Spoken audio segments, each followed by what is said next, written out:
Assalamualaikum warahmatullahi wabarakatuh. Saya Farhan Renanda dari kelompok 12. Kelompok kami terdiri dari 3 anggota yang beranggotakan. Yang pertama saya sendiri, Farhan Renanda. Yang kedua, Ardi Deovandi. Dan yang ketiga, Muhammad Katsir. Kami kelompok 12 akan membacakan materi yang berjudul Relasi Pemasaran dan Kepercayaan Konsumen yang ada pada bab 13. Pada awal dekade 90-an, telah terjadi paradigma shift dan dari tradisional transaction based menjadi relationship oriented, sebagaimana yang diajukan oleh Grunross 1994. Jadi, jika dahulu perusahaan hanya memikirkan bagaimana konsumen bersedia menggunakan produknya, namun pada saat sekarang perusahaan lebih memikirkan bagaimana konsumen untuk memakai produknya secara terus-menerus. Paradigma ini dapat diterima secara luas dalam berbagai kalangan, mengingat manfaat yang dapat diterima perusahaan. Secara umum, paling tidak ada 2 manfaat. Yang pertama, biaya menjaga pelanggan yang ada jauh lebih murah dibandingkan biaya mendapatkan pelanggan yang baru. Yang kedua, hubungan jangka panjang antara perusahaan dan pelanggan akan lebih memberi keuntungan bagi perusahaan. Komitmen Trust Theory Morgan dan Hans 1994 menyebutkan bahwa relationship marketing yang sukses menuntut relasi komitmen dan kepercayaan, bukan kekuatan atau kemampuan untuk mengondisikan pihak lain. Menurut teori ini, komitmen dan kepercayaan merupakan kunci kesuksesan relationship marketing karena mendorong pemasar untuk yang pertama, senantiasa bekerja untuk menjaga relationship melalui kerjasama dengan exchange partners. Yang kedua, menolak alternatif hubungan jangka pendek yang menarik untuk mendapat keuntungan jangka panjang yang diharapkan.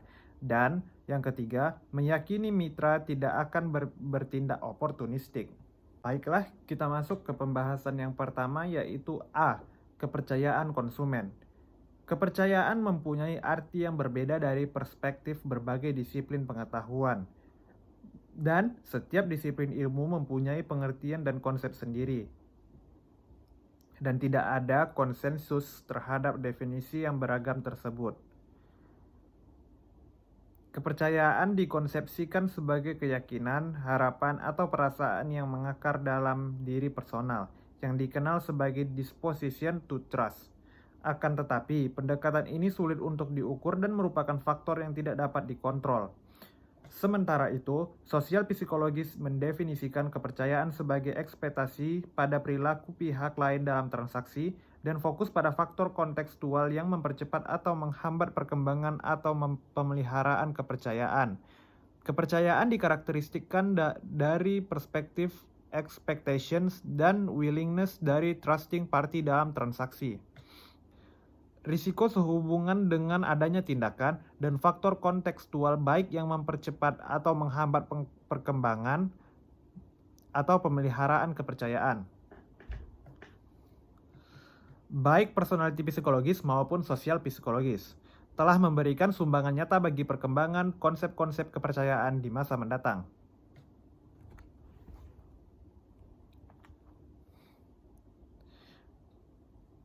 Dalam service marketing, Berry dan para suraman 1991 menemukan bahwa hubungan konsumen dan perusahaan membutuhkan kepercayaan.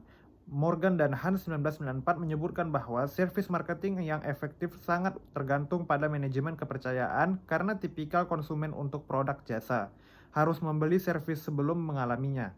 Dalam kondisi buyer-seller bargaining, Skur dan Ozane 1985 menyatakan bahwa kepercayaan menjadi pusat proses untuk memecahkan masalah kerjasama dan membangun dialog.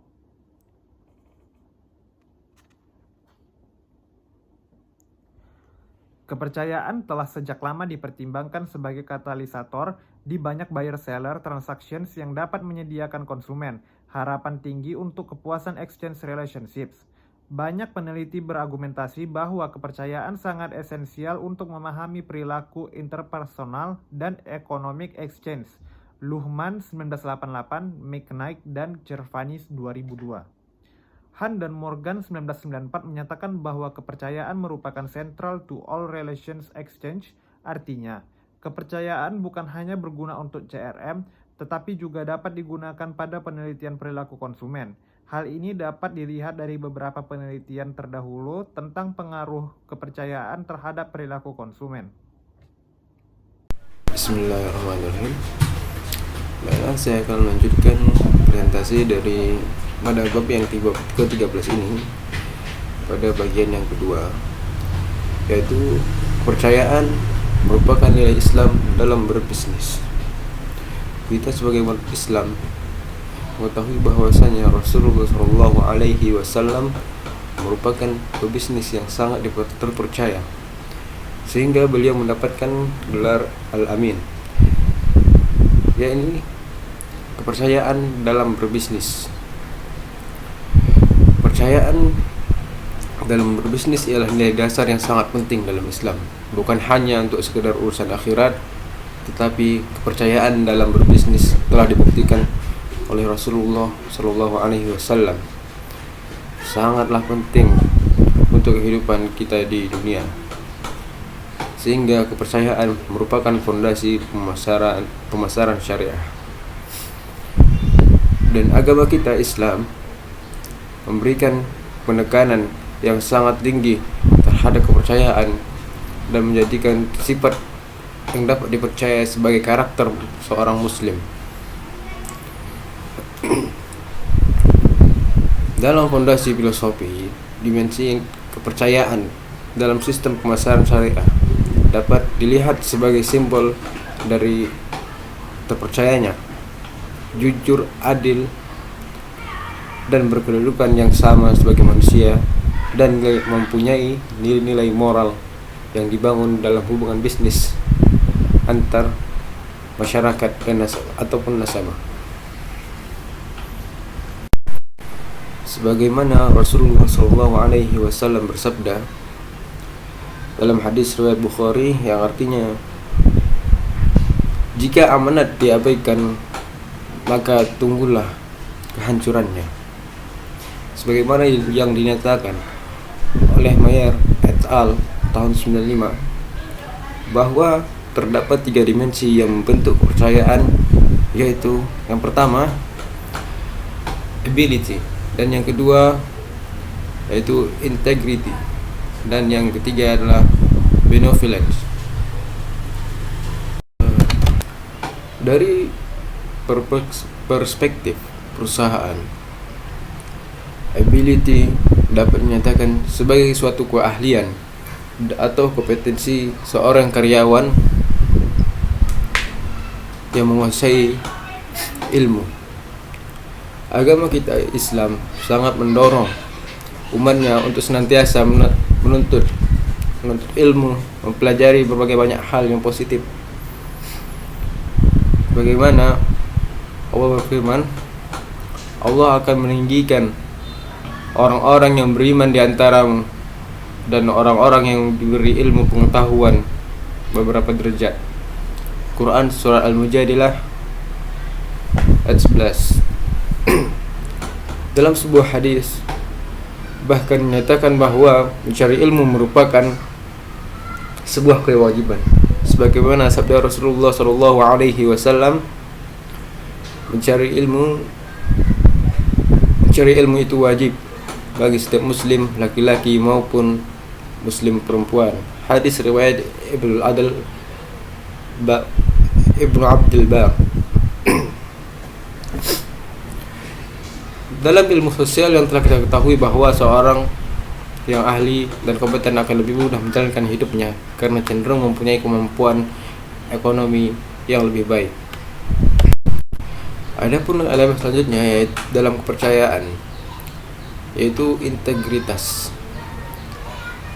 Secara sederhana, integrity ataupun integritas dapat diartikan dengan jujur dalam melakukan transaksi, ataupun kejujuran merupakan salah satu landasan utama Islam dalam mensifati diri Allah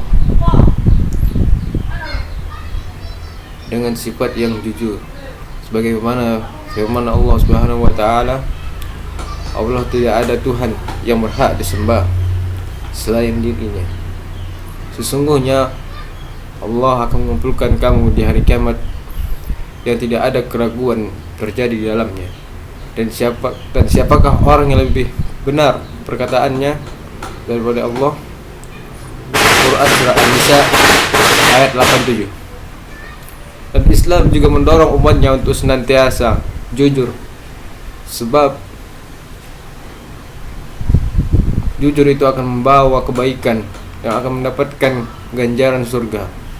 Sebagaimana Rasulullah SAW bersabda, hendaklah kamu bersikap jujur, karena kejujuran membawa kepada kebaikan, dan kebaikan membawa surga. Seseorang yang selalu jujur dan mencari kejujuran akan ditulis oleh Allah sebagai orang yang jujur dan jauhilah sifat sombong, karena sebuah kesombongan hanya akan membawa kepada kejahatan, dan kejahatan akan membawa kita kepada neraka. Orang yang selalu berbohong dan mencari kebohongan akan ditulis oleh Allah sebagai pembohong. Hadis riwayat Muslim. Adapun elemen yang terakhir adalah benevolence, yang dapat kita artikan konsumen meyakini perusahaan akan bekerja untuk kepentingannya. Jangankan terhadap pelanggan yang kita mempunyai kepentingan dengannya, terhadap orang lain yang tidak bersangkut paut dengan kita pun Islam mengajarkan agar kita selalu mendahulukan kepentingan mereka. Sungguh Allah sangat memuji sikap orang-orang Ansar dalam menyambut kaum Muhajirin ketika hijrah ke Madinah, yang benar-benar bersedia berkorban demi kepentingan saudaranya. Allah Subhanahu wa taala berfirman dalam surat Al-Hasyr ayat 9, yang artinya, dan orang-orang yang telah beriman, yakni kaum Al-Ansar, sebelum kedatangan kaum Muhajirin, mereka mencintai orang yang berhijrah kepada mereka, dan mereka tiada menaruh keinginan dalam hati terhadap apa-apa yang mereka miliki. Dan mereka mengutamakan orang-orang Muhajirin atas diri mereka sendiri, sekalipun mereka memerlukan apa yang mereka berikan. Dan siapa yang dipelihara dari kekikirannya, maka itulah orang-orang yang beruntung. Al-Hasyr ayat 9. Dalam Islam, orang-orang yang mau berkorban demi orang lain mendapat tempat terpuji, bahkan akan mendapatkan kemudahan di akhirat.